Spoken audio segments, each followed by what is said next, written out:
ओम शांति। अजय मिले तारीख 31/12/2023। अव्यक्त बाबा बाप दादा जो रिवाइज कोर्स 13/11/97। अॼु जी मुरली जो टॉपिक आहे संगम युग जी प्राप्तियुनि जी प्रालब्ध जो अनुभव करो। मास्टर दाता महासहयोगी ठहो। अॼु भाग्य विधाता बाप पंहिंजे श्रेष्ठ भाग्यवान ॿारनि खे ॾिसे पियो। हर हिकु ॿार जे भाग्य जी रेखायूं ॾिसी ॾिसी भाग्य विधाता बाप बि हर्षित पिया थियनि। सॼी कल्प जी चक्कर लॻायो त तव्हां जहिड़ो श्रेष्ठ भाग्य कंहिं धर्म आत्मा महान आत्मा राज्य अधिकारी आत्मा कहिड़ो कंहिंजो बि एतिरो वॾो भाग्य न आहे जेतिरो तव्हां संगम युगी श्रेष्ठ आत्माउनि जो आहे। मस्तक सां पंहिंजे भाग्य जी रेखाउनि खे ॾिसंदा आहियो। बाप दादा हर हिकु ॿार जे मस्तक में चमकदी हुई ज्योति जी श्रेष्ठ रेखा ॾिसनि पिया। अॼु बाप दादा असांजे मस्तक में चमकदी हुई ज्योति जी श्रेष्ठ रेखा ॾिसनि पिया। तव्हां सभी बि पंहिंजी रेखायूं ॾिसो पिया न। नैननि में ॾिसो त स्नेह ऐं शक्ति जी रेखायूं स्पष्ट ॾेखारे में ॾियनि थियूं। बाबा सां स्नेह ऐं शक्ति जो मिली आहे उनजी रेखायूं असांजे नैननि में स्पष्ट ॾेखारे में ॾियनि थियूं। मुख में ॾिसो मधुर श्रेष्ठ वाणी जी रेखायूं नज़र थी अचनि। होठनि में ॾिसो त रूहानी मुस्कान जी रेखा रूहानी ख़ुशी जी झलक जी रेखा ॾेखारे में ॾिए थी। हृदय में ॾिसो व दिलि में ॾिसो त दिलाराम जे लव में लवलीन रहण जी रेखा नज़र अचे थी। त बाबा असांजे अॼु मस्तक खां वठी करे दिलि ताईं कहिड़ी कहिड़ी रेखायूं आहिनि उहा बाप दादा ॾिसनि पिया। मस्तक में चमकती हुई ज्योति जी श्रेष्ठ रेखा, नैननि में स्नेह ऐं शक्ति जी रेखा, मुख में श्रेष्ठ वाणी जी रेखा, होठनि ते रूहानी मुस्कान जी रेखा, रूहानी ख़ुशी जी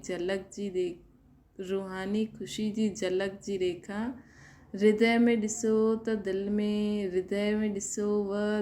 ॾिसो त दिलाराम जे लव में लवलीन रहण जी रेखा। हथनि में ॾिसो त ॿिन्हिनि ई हथनि में सर्व खज़ाननि सां संपन्न रहण जी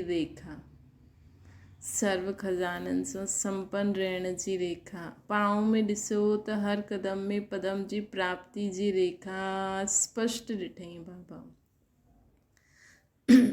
त मस्तक खां पाँव ताईं मस्तक अखियूं मुख होठ पोइ बाबा ॾिठई हृदय पोइ हस पोइ पाँव। ॾिसो पूरो कीअं ॾिठई बाबा असांखे पूरो मथां खां हेठि असांजी कहिड़ी कहिड़ी रेखायूं असांजियूं बाप दादा ॾिठई उहे स्पष्ट कई बाबा। त चेक करो सदा ई असांजी रेखा स्पष्ट असांखे बि नज़र ईंदी आहे। केतिरो असां ठहिया आहियूं हिन अनुसार केतिरो वॾो भाग्य असांखे प्राप्त आहे न। भाग्य विधाता बाप हर हिकु ॿार जे पुरुषार्थ सां श्रेष्ठ कर्मनि जी कलम सां इहे सभु रेखा खीचण जी खुली छुट्टी ॾिनी अथई। हर हिकु ॿार खे पुरुषार्थ सां श्रेष्ठ कर्म जी कलम सां कर्मनि जी कलम सां इहे सभु रेखायूं खीचण जी दिलि सां खुली छुट्टी ॾिनी अथई। जेतिरी लकीर लंबी खीचणु चाहियो ओतिरी खीचे सघंदा आहियो, लेकिन समय जे अंदरि जंहिंखे जेतिरी लंबी लकीर खीचणी आहे उहा स्वयं ई खीचे सघंदो आहे। बाप कलम असांजे हथ में ॾिनी अथई। अर्थात जेतिरो पुरुषार्थ करो जेतिरो श्रेष्ठ कर्म करो ओतिरी लंबी रेखा खिचंदी वेंदी। त उहा लकीर खीचणु ईंदी आहे, खीची आहे या खीचणु न ईंदी आहे। सभिनि खे ईंदी आहे, चओ हा जी, ॾाढो सुठो। सभिनि चयो हा जी। ॾिसो हाणे जा तक़दीर जी लकीर असांजे सॼे कल्प में बि श्रेष्ठ ठाहींदी आहे। 21 जन्म त सदा संपन्न ऐं सुखी रहण जी रेखा हलंदी आहे। द्वापर कलयुग में बि असांजी पूज्य ठहिण जी रेखा श्रेष्ठ रहंदी आहे। त हिन समय जे भाग्य जी रेखा सॼे कल्प सदा हलंदी आहे न। श्री अविनाशी बाप जी अविनाशी रेखा आहे न, त सदा पंहिंजे श्रेष्ठ भाग्य जी रेखा स्मृति में रहंदी आहे। बाबा चवनि था इन में कम हथ हिन में घटि हथ उठाइनि था कि सदा ही इमर्ज रूप में रहे। पंहिंजे श्रेष्ठ भाग्य जी रेखा स्मृति रहंदी त आहे, लेकिन कॾहिं इमर्ज व सदा इमर्ज रहंदी आहे। मतिलबु असांखे एॾो बाबा असां मस्तक सां सभिनि खे आत्मिक स्वरूप में ॾिसूं, असांजे नैननि सां जो बाबा स्नेह ऐं शक्ति भरी अथई उहा ॿियनि खे स्नेह ऐं शक्ति ॾियूं। असांजी होठनि जी मुस्कुराहट सां ॿियनि खे ख़ुशी ॾेई सघूं। असांजे मुख सां वाणी असां जेकी हुन सां ज्ञान ॾेई सघूं। असांजे हृदय में जो बाबा जे लाइ स्नेह आहे, जो हृदय में बाबा जे लाइ उहा स्नेह एॾो माण्हुनि खे नज़र अचे कि उहो बि बाबा जे स्नेह में समाइजी वञनि। असांजे हथनि में एॾा सर्व खज़ाना आहिनि कि असांजे हर कर्म द्वारा माण्हुनि खे गुणनि जो दान थिए, माण्हू सिखे। असांजे हर क़दम असां जिते वञूं हुते ॿियनि जो भाग्य ठाहे अचूं, त इहे पदमनि जी कमाई थी वई न।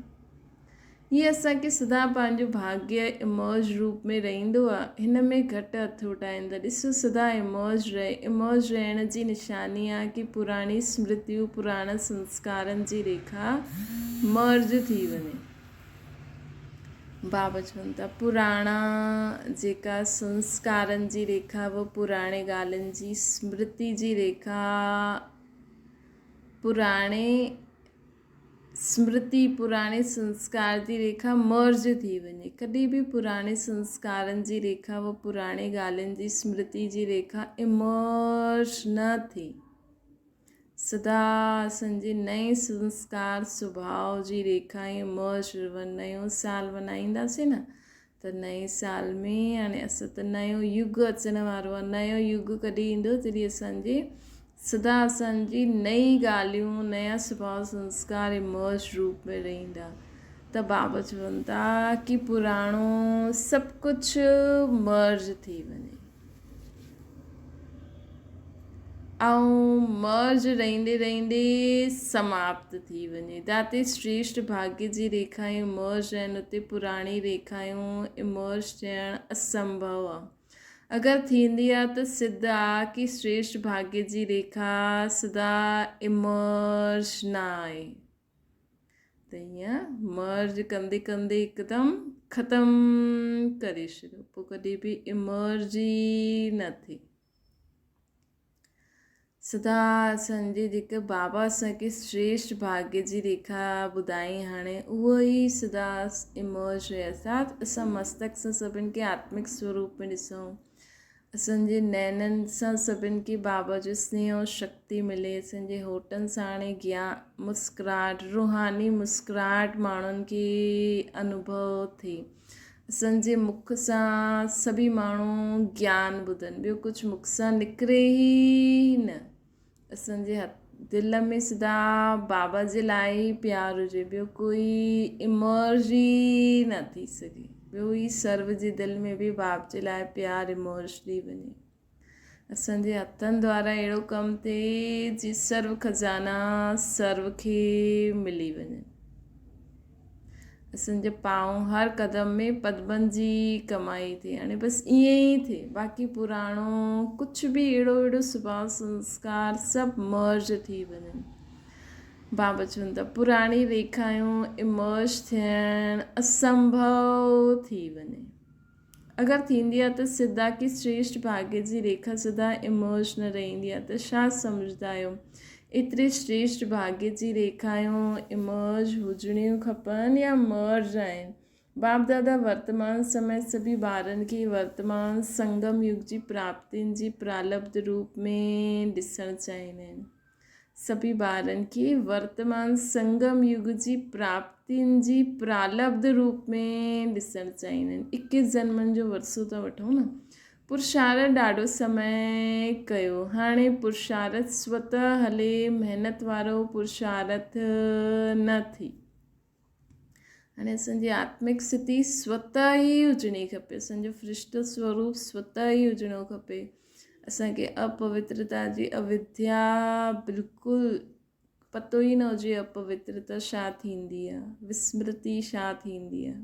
सदा ओड़ो ई सुपिने में बि असां ओड़ो ई धारणा मुहूर्त छा अंत ताईं पुरुषारत जी महिनत कंदा रहंदा। संगम युग जी प्राप्ति जी प्रालब्ध जो अनुभव हाणे न कंदा त कॾहिं कंदा। भविष्य में प्रालब्ध अलॻि चीज़ आहे, उहो त असांजे हिन पुरुषारत जी प्रालब्ध जी परछाई आहे। बाबा चवनि था उहो त असांजे पुठियां पुठियां आपे ई ईंदी, उहो त असांजी पुरुषारत जी प्रालब्ध जी परछाई आहे। सतयुग में त उहो त असांजी ईंदी ई सही, असांखे हुते त ओड़ो ठही करे ई रहणो ई आहे। लेकिन विशेष ॻाल्हि हिन समय जी प्रालब्ध प्राप्त करण जी आहे। ईअं न कोई पुछंदो आहे कीअं छा हाल चाल आहे, त हाणे ताईं ईअं न चऊं कि पुरुषारत हले थो। पुरुषारत त आहे, लेकिन पुरुषारत जी प्रालब्ध हाणे अनुभव थियणी खपे। उहो प्रालब्ध आहे सर्वशक्ति संपन्न, सर्व ज्ञान संपन्न, सर्व विघ्न विनाशक मुहूर्त। इहा हाणे जी प्रालब्ध भविष्य में स्वतः ई प्राप्त थींदी। त हाणे असांखे सदा छा रहणो आहे, इहो असांजो नेचर थी वञे। सदा सर्वशक्ति संपन्न, सदा सर्व ज्ञान संपन्न, सदा सर्व विघ्न विनाशक मुहूर्त। यह हाणे जी प्रालब्ध भविष्य में स्वतः ही प्राप्त थींदी। जीअं भविष्य में सिर्फ़ु प्रालब्ध आहे, पुरुषारत समाप्त थी वेंदो। ईअं हाणे बाक़ी रहे उहे समय में प्रालब्ध स्वरूप जो विशेष अनुभव करो। जॾहिं प्रालब्ध चईंदा आहियो त पुरुषारत जी ई प्रालब्ध थींदी न। पुरुषारत कयो, उन पुरुषारत अनुसार ई प्रालब्ध जो अनुभव करे सघंदा। लेकिन बाप दादा ॿारनि सां छा चाहींदा आहिनि, पुछंदा आहिनि न, बाप दादा असां सां छा चाहींदा आहिनि। हाणे त बाप दादा इहे ई चाहींदा आहिनि कि हाणे थोरे समय जे लाइ पुरुषारत जे प्रालब्ध स्वरूप ठही वञे। बाप दादा छा चाहींदा आहिनि कि हाणे मुंहिंजा ॿार हाणे थोरे समय जे लाइ पुरुषारत जा प्रालब्ध स्वरूप ठही वञनि। हाणे मुंहिंजा ॿार पुरुषारत न करनि, ओड़ो ई शक्ति स्वरूप, ज्ञान स्वरूप, गुण स्वरूप, विघ्न विनाशक स्वरूप सदा ई रहनि। असांजो नेचर ठही वञे। इहा हम ठही सघंदा आहियो कि पुरुषारत जी महिनत सुठी लॻंदी आहे। प्रारब्ध वारा ठहींदा, हाणे पुरुषारत करूं था, पुरुषारत थी वेंदो, करे करे ॾेखारींदासीं। इहे शब्द समाप्त थी वञे, करे करे ॾेखारींदा छा, ॾेखारियो। हाणे बाबा खे त ॾेखारियो न, कम से कम शिव बाबा त हाणे असां सां गॾु आहिनि न। कॾहिं ॾेखारींदा छा, विनाश जे समय ॾेखारींदा। हिन जी ॾाढी सहज विधि आहे कि हाणे मास्टर दाता ठहो। बाबा चईंदा न, पंहिंजी कमी कमज़ोरियुनि सां, पंहिंजी पुराणी स्मृति सां हाणे वैराग्य अचिणो खपे असांखे। अॼु बाबा चवनि था हिन जी सहज विधि आहे मास्टर दाता ठहो। असांखे हाणे मास्टर दाता ठहिणो आहे। बाप सां वठो ऐं ॾियण बि ॾींदा बि रहो, लेकिन आत्माउनि जी वठण जी भावना, हुननि सां वठण जी भावना न रखो। इहे कंदव त अहिड़ो, इहे करे वठो त ईअं ठही वेंदो। भई असां कॾहिं कॾहिं माण्हुनि खां वठण जी भावना बि रहंदी आहे न, भई असां उन्हनि खे हेॾो ॾियूं था, असां उन्हनि सां हेॾी करूं था, उहो बि असांखे ॾियनि न। हिन जे बदिले इहे बदिले त मां बदिलां, इहे वठण जी भावना थी वई न। इहे बदिले त मां बदिलां न। असांखे पंहिंजी, जो बाबा असांखे जीअं चए थी न, जीअं सोचो, जीअं ॻाल्हाए, जीअं कर्म करूं, कंदा हलो। साम्हूं वारो असांखे हुन रीति रिस्पॉन्स ॾिए न ॾिए, असांखे हुन ते ध्यानु न ॾियणो। इहे वठण जी भावना आहे। पर हीअं बि न असांखे बाबा चईंदा न कि बाबा जो ज्ञान वेस्ट न वञिणो खपे। त इहो बि ध्यानु रखिणो आहे। इहे त आहे ई, ईअं थिए त मां बि ईअं करां, न इहे वठण जी भावना थी, ईअं थिए न, ईअं करे करे ॾेखारिणो आहे, थी वञे त न, लेकिन थियणो ई आहे ऐं मूंखे ई करिणो, मूंखे पंहिंजा वाइब्रेशन ॾियणा आहिनि, मूंखे रहमदिल ठहिणो आहे, मूंखे गुणनि जो सहयोग ॾियणो आहे, मूंखे सर्व खे शक्तियुनि जो सहयोग ॾियणो आहे। असांखे सभिनि खे ज्ञान गुण शक्तियुनि जो सहयोग ॾियणो आहे। बाक़ी असांखे कुझु ॾियनि न ॾियनि, बदिलनि न बदिलनि, ईअं न कि इहे बदिले त मां हिनखे ॾियां। असांखे बाबा चई न जीअं कि मर्ज कंदा रहो त पुराणो सभु मर्ज थी वेंदो। ईअं असां ॾींदा रहींदासीं त आपे ई आत्मायूं परिवर्तन थी वेंदियूं। हाणे मास्टर दाता ठहो, बाबा चवनि था वठिणो त हिकु बाप सां ई, अगरि ॿियो आत्माउनि सां बि मिलंदो आहे त बाप जो ई ॾिनल उहो मिलंदो आहे न। त दाता ठही फ्रागदिल ठहो, ॾींदा रहो, ॾियणु ईंदो आहे या सिर्फ़ु वठणु ईंदो आहे। हाणे त जमा कयो त उहो ॾियो, आपस में ब्रह्मण आत्मायूं बि दाता ठहो ऐं ॾियो, ॿियो ॾे त मां ॾियां न, मूंखे ॾियणो आहे। खज़ानो आहे असां वटि भरपूर आहे न, गुणनि सां भरपूर आहियो, शक्तियुनि सां भरपूर आहियो, त ॾींदा छो न आहियो। कंहिंमें बि कंहिं गुण शक्ति जी कमी ॾेखारे में ॾिए थी त हुनजो चिंता न करो, इहे अहिड़ो आहे, इहे अहिड़ो आहे, इहे अहिड़ी आहे, ईअं न कंदी आहे। हुनखे हुन ॻाल्हि खे ख़तमु करण लाइ जो गुण जो शक्ति खपे, जो सहयोग खपे, उहो ॾींदा हलो। पंहिंजे लाइ छिपाए करे रखियो अथव छा? जॾहिं खज़ाननि सां भरपूर आहियो त ॾींदा हलो। इहे छो कंदो आहे, ईअं छो चईंदो आहे, इहे सोच न करो। रहमदिल ठही पंहिंजे गुण पंहिंजी शक्तियुनि जो सहयोग ॾियो। हिनखे चइबो आहे मास्टर दाता, महासहयोगी, सहयोगी बि न, महासहयोगी ठहो। सहयोगी भी न, लेकिन महासहयोगी ठहो, मास्टर दाता ठहो। त सम्झो बाप दादा छा चाहींदा आहिनि। बाप दादा हाणे ताईं ॿारनि जी पुरुषारत जी महिनत ॾिसी न सघंदा आहिनि। डायमंड जुबली समाप्त थी वई, डायमंड अञा ताईं बेदाग ठहिण जी पुरुषारत में लॻो पियो आहे। डायमंड जुबली अर्थात हर ब्राह्मण आत्मा अर्थात डायमंड चमकंदो रहे। हर गुण, हर शक्ति, हर ॻाल्हि में जो श्रीमत आहे उहा जीअं हीरे में से चमक निकिरंदी आहे न, ईअं चमकदी हुई पूरे विश्व में फैलदी रहे, पूरे ही विश्व में फैलदी रहे। तव्हां सोचंदव कि डायमंड जुबली असांजी त न आहे, उहा त दादियुनि जी थी, असांजी थी या दादियुनि जी थी, कंहिंजी थी। यज्ञ जी स्थापना जे कार्य जी डायमंड जुबली सिर्फ़ु दादियुनि जी न आहे, स्थापना जे कार्य जी डायमंड जुबली आहे। त तव्हां सभी चाहो 2 साल जा आहियो, चाहे 12 साल जा आहियो, चाहे 50 जा आहियो, लेकिन स्थापना जे कार्य जे निमित्त आहियो या न, निमित्त आहियो न। ब्रह्मण माना ई ब्रह्मा बाप सां गॾु स्थापना जे कार्य में निमित्त आत्मा, उहे ई ब्रह्म कुमार कुमारियूं कहलाए सघंदा। त ब्रह्म कुमार कुमारियूं सभी आहियो या पुरुषारत कुमार कुमारियूं आहियो, छा आहियो? ब्रह्म कुमार कुमारियूं अर्थात जन्म वरितो ऐं ब्रह्मा बाप जी साथी स्थापना जे निमित्त आत्मा ठहियो। त ईअं न सोचणो आहे असां त श्री ब्रह्मा बाप, जॾहिं शिव बाबा ब्रह्मा बाबा में आया त शिव बाबा त पूरे विश्व जी आत्माउनि खे, शिव बाबा जी लाइट त पूरी विश्व जी आत्माउनि ते वेंदी हूंदी न। त ब्रह्मा बाप सां साथी स्थापना जे निमित्त आत्मा ठहिया। त हीअं न सोचणो आहे असां त हाणे नया आहियूं, असां त अञा नंढा आहियूं, लेकिन समय जे अनुसार जॾहिं समय समाप्ति जे नज़दीक आहे त नंढनि खे नयनि खे एतिरो ई तीव्र पुरुषारत करिणो आहे।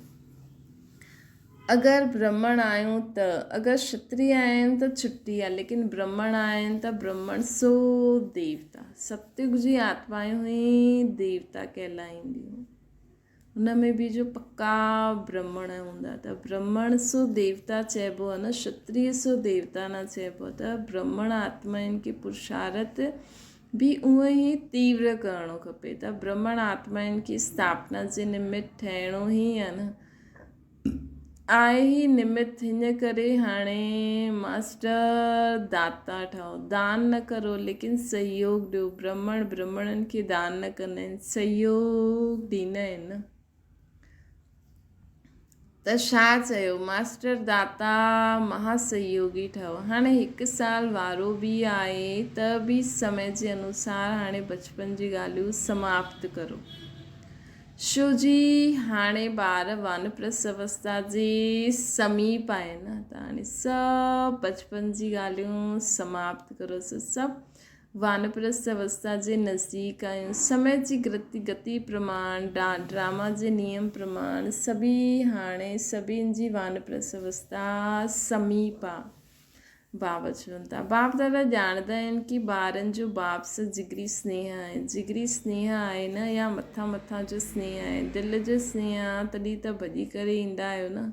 ॾिसो, बेहद जे हॉल में बेहद जे बाप जा ॿार बेहद रूप में विराजमान आहे। इहो हॉल सुठो लॻंदो आहे न, या दूर लॻंदो आहे। ॾिसो, वेहण में त दूर न आहे, लेकिन बाप दादा वेहण में त दूर आहे, लेकिन बाप दादा पंहिंजी दिलि जी ॾाढी वॾी स्क्रीन में तव्हां सभी दूर वेठे हुए ॿारनि खे बि अति समीप ॾिसंदा आहिनि, दूर न ॾिसंदा आहिनि। बाप दादा जी दिलि जी स्क्रीन ॾाढी वॾी आहे। हाणे ताईं साइंस वारनि बि अञा ताईं साइंस वारनि जी बि न निकिती आहे। हिन करे तव्हां परे न वेठा आहियो, बाप दादा जी दिलि में वेठा आहियो। इहे सम्झंदा आहियो न, कुर्सी ते वेठा आहियो, दरी ते वेठा आहियो, या दिलि में वेठा आहियो। दृश्य त ॾाढो सुंदर लॻे थो, फुल पुठियां ताईं भरियलु आहे या कुझु ख़ाली आहे। बाप दादा ॾिसनि था कि पुठियां थोरो ख़ाली आहे। ॾिसो, तव्हां माण्हुनि खे बाप दादा कमु ॾिनो हुई, हाणे तव्हां भुलिजी वियो, लेकिन बाप दादा खे यादि आहे कहिड़ो कमु ॾिनो हुई। बाक़ी चयो क्रोध मुक्त। अॼु उहे न पुछंदासीं, पहिरियों चांस ॾिनो न, त अॼु क्रोध मुख खे पुछंदा त दिलि शिकस्त थी वेंदा। बाप दादा खे रिज़ल्ट पतो आहे, पुछंदासीं। तव्हां माण्हुनि सां बि हुतां खां रिज़ल्ट मंगाईंदासीं। अॼु छॾूं था उन ॻाल्हि जे लाइ। त कमु ॾिनो हुयो कि 9 लख तयारु करे ॾेखारियो। हा, यादि आहे, हर जोन चयो हुई न कि कहिड़े जोन में 9 लख तयारु कया। बंगाल बिहार जो सेवा जो टर्न आहे, त बंगाल बिहार 9 लख तयारु कई, चुप वेठा आहिनि, चईंदा न आहिनि। चलो, हिकु जोन न, सभी जोन देश विदेश वारनि मिली करे 9 लख तयारु कया। त हर हिकु जोन में हर हिकु न केतिरे आत्माउनि खे संदेश ॾिनो आहे। केतिरे आत्माऊं बाबा जे कार्य में, बाबा जे ज्ञान में हलनि थियूं, उहो कढो। त बाबा चवनि था, चलो हिकु न, सभिनि मिली करे कढियो आहे। 9 लख आहिनि। बाप दादा खे पंहिंजी डेट, बाप दादा त पंहिंजी डेट फिक्स कंदा आहिनि, या हुन फिक्स डेट ते ईंदा आहिनि। तव्हां बि सभु ॻाल्हियुनि जी डेट फिक्स कंदा आहियो न। इहा हॉल कॾहिं केसि ताईं ठहींदो, फंक्शन कॾहिं थींदो, ये डेट फिक्स कंदा आहियो न। त हिन जी डेट कहिड़ी आहे? फिक्स आहे विनाश जे अंत में, या पहिरियों छा थींदो कि पहिरियों ई 9 लख तयारु थी वेंदा, या जॾहिं विनाश जॾहिं थियणो हूंदो तॾहिं थींदो? छा थींदो? 9 लख अर्थात सतयुग में पहिरीं राजधानी जो मम्मा बाबा जॾहिं गद्दी ते वेहींदा हुन समय न, कोई भी आत्मा, चाहे प्रजा, चाहे दास दासी, कहिड़ी भी आत्मा हूंदी न, उहा फर्स्ट क्लास हूंदी। दास दासी बि फर्स्ट क्लास, मतिलबु हाणे जे हिसाब सां उन्हनि जो फर्स्ट क्लास पुरुषार्थ हूंदो। त अहिड़ी 9 लख क्वालिटी वारी आत्माऊं। त जीअं बाबा चईंदा आहिनि न, जेका फर्स्ट लक्ष्मी नारायण जी दास दासियूं बि हिन समय सुठो पुरुषार्थ कंदियूं हूंदियूं। त बाबा चवनि था कि कॾहिं तयारु थींदो, छा सोचियो आहे, कहिड़ी डेट आहे, कहिड़ी डेट आहे कोई डेट आहे अञा फिक्स न कई अथव, ये अभी बाप करे करिणो त तव्हांखे ई अञा बाप दादा त चईंदा कि शुभ कार्य में देरी न करो। पोइ छा कंदव, हलो हिन सीज़न जी एंड में थी वञे त बि सुठो, एतिरी हिमत आहे सिर्फ़ु दाता ठही वञो, सिर्फ़ु दाता ठही वञो। अगरि दाता ठहींदव त दाता जी भावना सां तव्हांजी रॉयल फैमिली ऐं समीप वारी प्रजा ॾाढी जल्दी ठही वेंदी। सिर्फ़ु उन्हनि खे सर्व खे गुणनि ऐं शक्तियुनि जो दान करो। कंहिंमें बि कोई कमी कमज़ोरी नज़र अचे थी त इहे अहिड़ी आहे ईअं न, उन्हनि खे दाता ठही करे उन्हनि में शक्ति ऐं गुण भरे छॾियो त दाता जी भावना सां असांजी रॉयल फैमिली ऐं समीप वारी प्रजा ॾाढी जल्दी तयारु थी वेंदी। उहो माण्हू त इंतज़ारु कंदा आहिनि, सिर्फ़ु सदा दाता ठहिण जी देरी आहे, महान सहयोगी ठहिण जी देरी आहे। ज़्यादा खज़ाना स्वयं प्रति व सिर्फ़ु स्वयं जी सेवा जे प्रति लॻाईंदा आहियो, पंहिंजी सेवाउनि जे ड्यूटीज़ में ज़्यादा समय लॻाईंदा आहियो। महान दाता ठही बेहद जी दाता ठही वर्ल्ड जी ॻोल्हे ते बीह रहो, बेहद जी सेवा में वाइब्रेशन फैलायो। बाबा चवनि था बेहद जी सेवा में वाइब्रेशन फैलायो।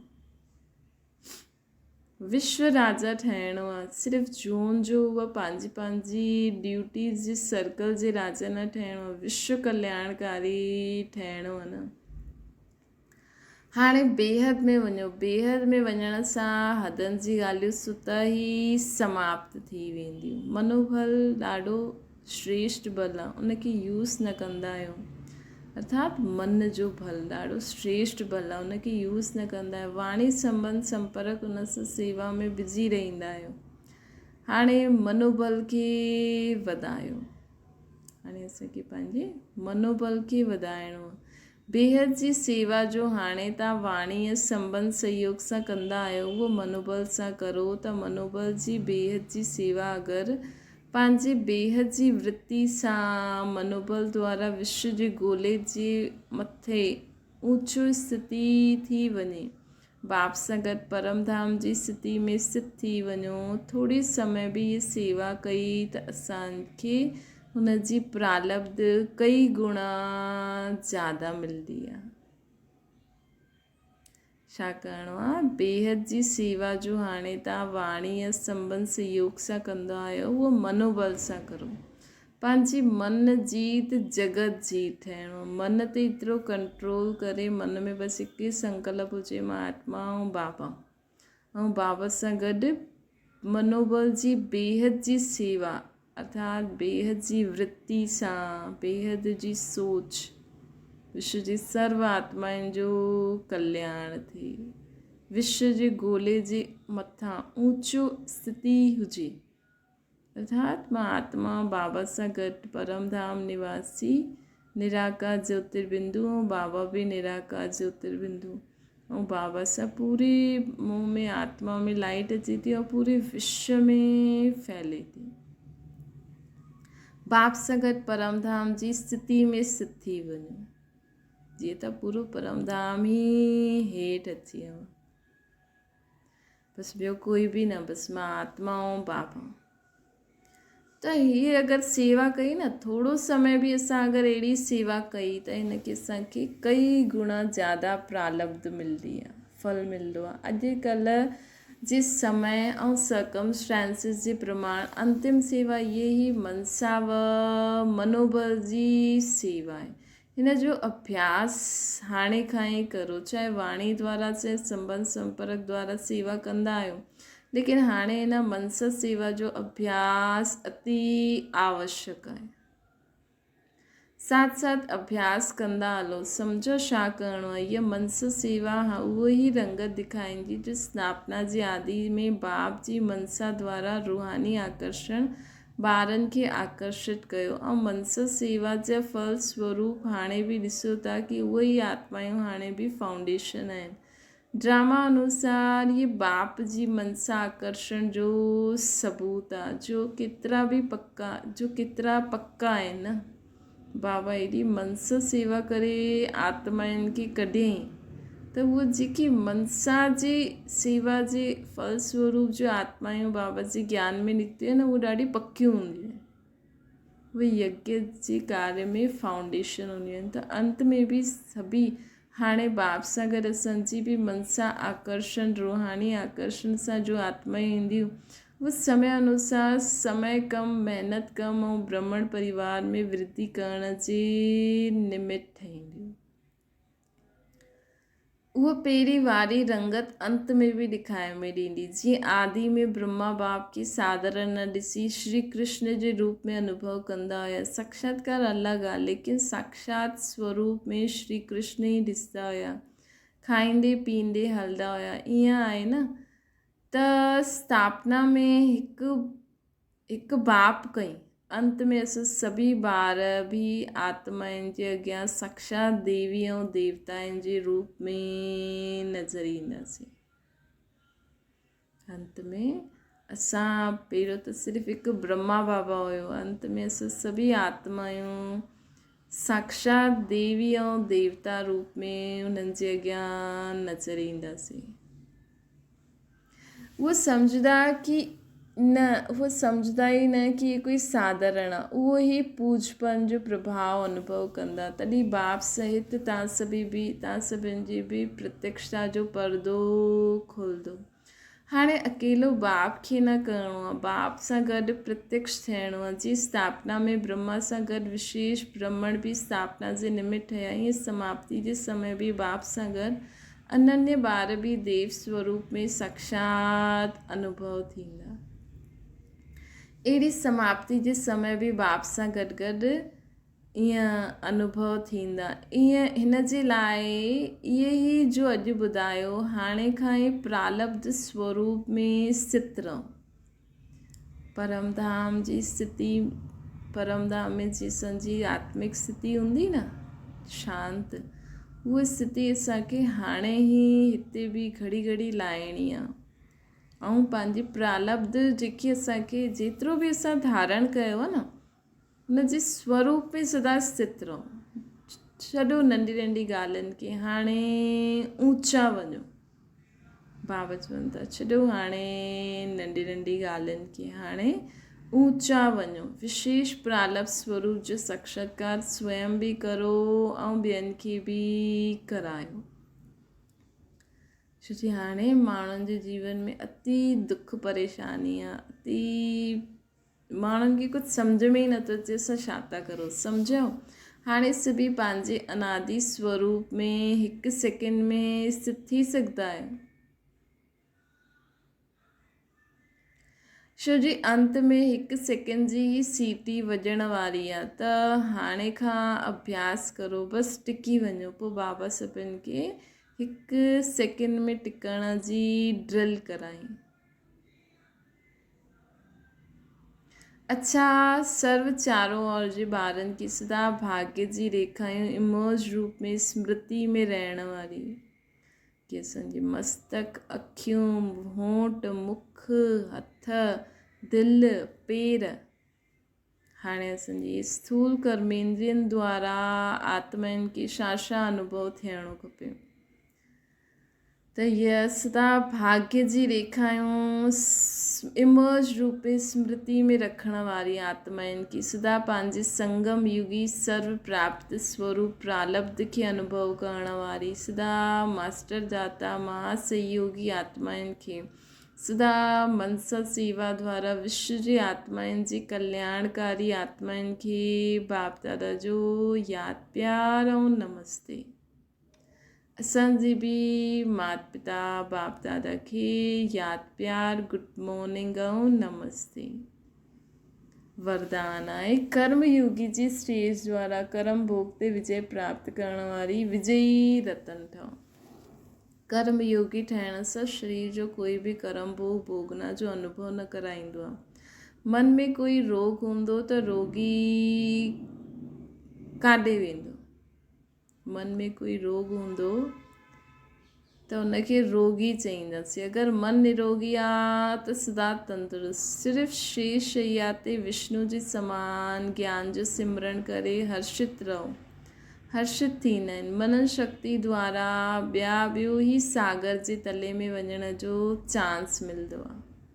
अहिड़ा कर्म योगी ही कर्म भोग ते विजय प्राप्त करे विजयी रतन ठहींदा आहिनि। स्लोगन आहे, साहस खे पंहिंजो साथी ठाहे वठो त हर कर्म में सफलता मिलंदी रहंदी। साहस इन गुण खे पंहिंजो साथी ठाहे छॾियो, कॾहिं बि पंहिंजी साहस न छॾो त हर कर्म में असांखे सफलता मिलंदी रहंदी। अच्छा, ओम शांति। बाबा की याद करो।